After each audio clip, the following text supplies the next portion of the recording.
Hi, YouTubers. This is Wendy. I'm going to do my best to try to get a piece of this puzzle explained to you viewers and anyone here who is interested in listening. This piece that I'm going to talk about is Police Chief Eric Hanneken from Pierz Police Department, his missing report. So we have a bunch of documents here, and I'm going to go through a couple of them just to try to explain what actually happened, because it is a little confusing to people who don't know what's going on. August 24th, 2020, we were arrested because a guy who came onto our property, pointed a gun, and aimed his vehicle at us, who we had a harassment order against, tried to attack us. And after retreating 3 times, we defended ourselves. We were arrested, we were beat, and illegal processes were used. One of the things, just one of the things that we wanted to talk about was Eric Hanneken's missing report. Okay, so I received this report from my attorney. This is the Pierz Police Department incident report. August 25th, so the day after we were arrested. Okay, this is all of the officers who were supposedly at the scene on that day. Notice at the bottom it says Eric Hanneken en route 2041. Eric Hanneken on event 2041, arrived 2041, and he was actually there, and I have another report, but I did write it in here. He was on scene for 32 minutes, okay?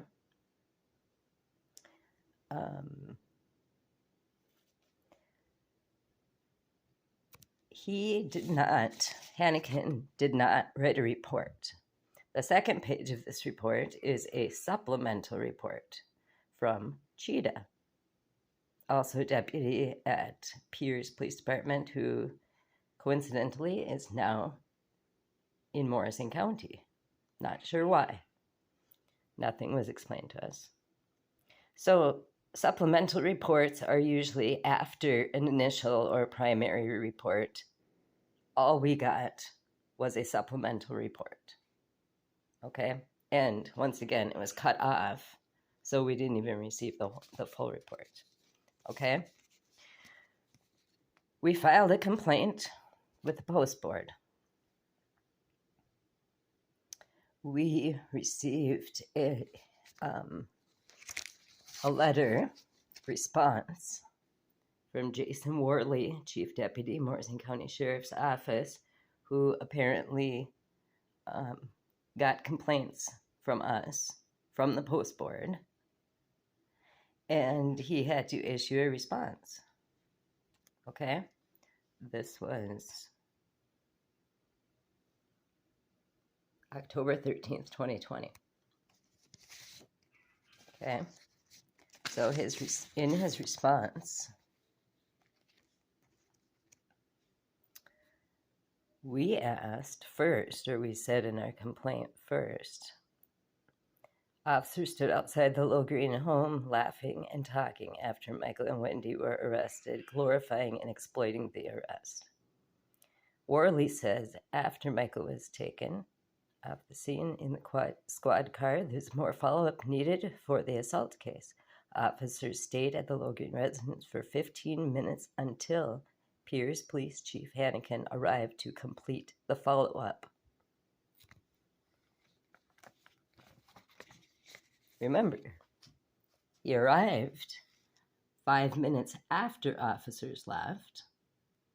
He was there from 8:41 till 9:13, talking to Julie, Donnie, and Jen, trying to convince them to kick us out of the house, file a restraining order against us. His report never was revealed. His report never appeared, right? Okay, so we asked October 14th, 2020. Okay, remember the last one, the report from Worley, who's investigating, was October 13th. October 14th, 2020.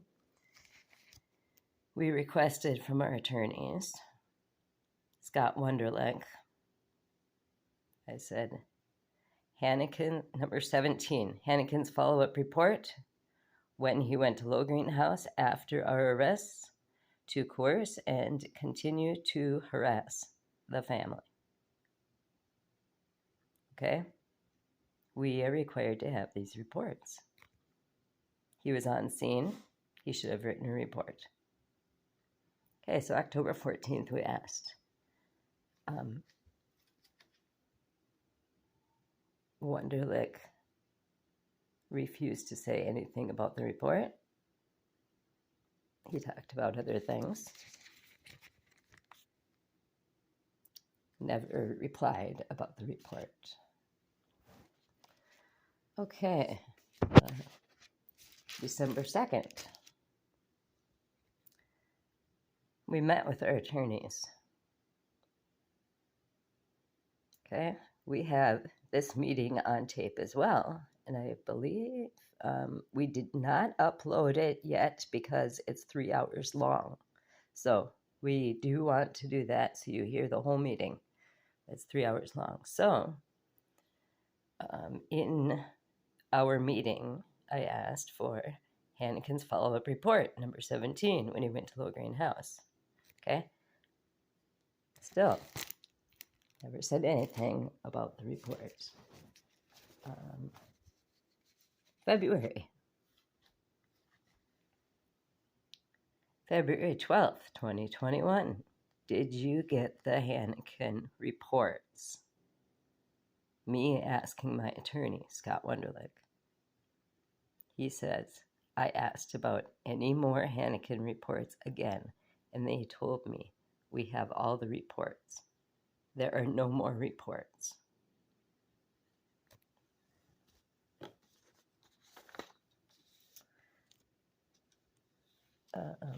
I'm sorry, this one was from December when I asked the attorney. Okay. Where's Hanneken's report? No one will answer that question. How can I be charged if the case is still open? Wonderlick replies, I have sent you all the police reports, most of it twice. It is not in a list. You are free to make a list if you choose to. I have again requested any other police reports, including anything more from Hanneken. If I receive anything, I will forward it on to you. Okay. No reports. And then after, okay, remember, the case, my charges, both of my charges were dismissed. Mike ended up signing a plea agreement for a 5th-degree assault. That's it. He got unsupervised probation, $135 fine. That's it. Okay? This is after fighting and fighting and fighting with our attorneys to try to tell them that we have rights and they were not doing the correct procedure.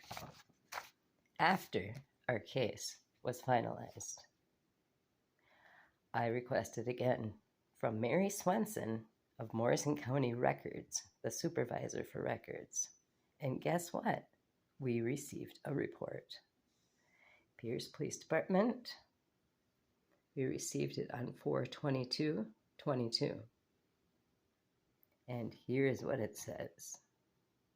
It said that it was received by phone. Okay, there was a report received by phone, which is untrue. It said the time was 1904 to 1917, and last cleared at 14:01, so he left at midnight. Those times do not jive with the times that it was showing on the first police report. First of all, those times are wrong. Okay, he says, I stopped the Low Green residence to make sure family members were aware of protection orders. Present during this conversation was Julie, Jennifer, and Donovan.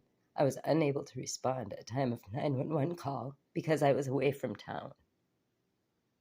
That's it. He admitted there was a restraining order, a protection order in place. Okay.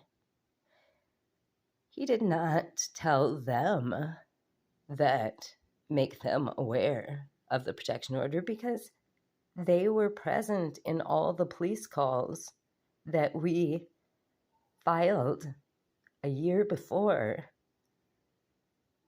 that Luke Watashik was breaking the restraining order.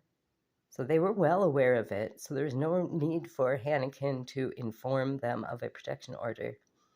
But once he did, that is admitting that he knew about it. And law enforcement did not enforce the restraining order as it is written by the judge for all Minnesota law enforcement to enforce an order that is written by the judge. And they did not do that. 20 officers or whatever did not follow the restraining order. Why? We still don't know. This report was withheld, suppressed, not given to us as discovery evidence to assist us with making a decision in going to trial or taking a plea agreement. This would have changed the outcome because we know this was a lie. We have requested his squad video when he was at the house during the time that he was shown on scene. And they said the squad video does not exist. Just like this report did not exist, but here it is. Okay. Also on this report, it looks similar to the first one. It has the officers listed. It does say there's squad video. We requested that squad video. Notice it's PZ2. That is Cheetah's squad video from the actual incident during that time on August 24th, 2020. We insisted that since this was Hanneken's report, that we would like to see his squad video, and they say it does not exist. Here is Cheetah's supplemental report, just like on the first one. This was added. This piece was added that Hanneken said. And notice, the times are all messed up. This is against the law. We're showing how cops do not do their jobs. They're not transparent by showing us all of the evidence. The courts illegally suppressed evidence from us, which they had apparently. Either they had this evidence and they suppressed it, or Hanneken made up a fake police report later and just produced it later. Or he had it and just stuffing it in a desk. No, this report was made later, and it had nothing to do with what actually happened on the scene, according to Julie, Jennifer, and Donovan. They will be a witness. They are witnesses to say what actually happened when Hanneken came to the house. So we have cops, corrupt,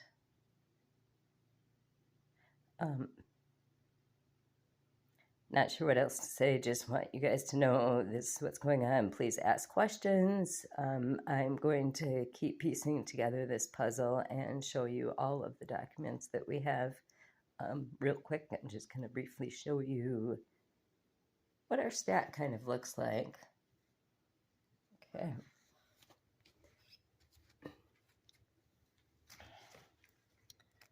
We have statements and training, the post board, the red files when it first happened, 2022. We have emails from attorneys.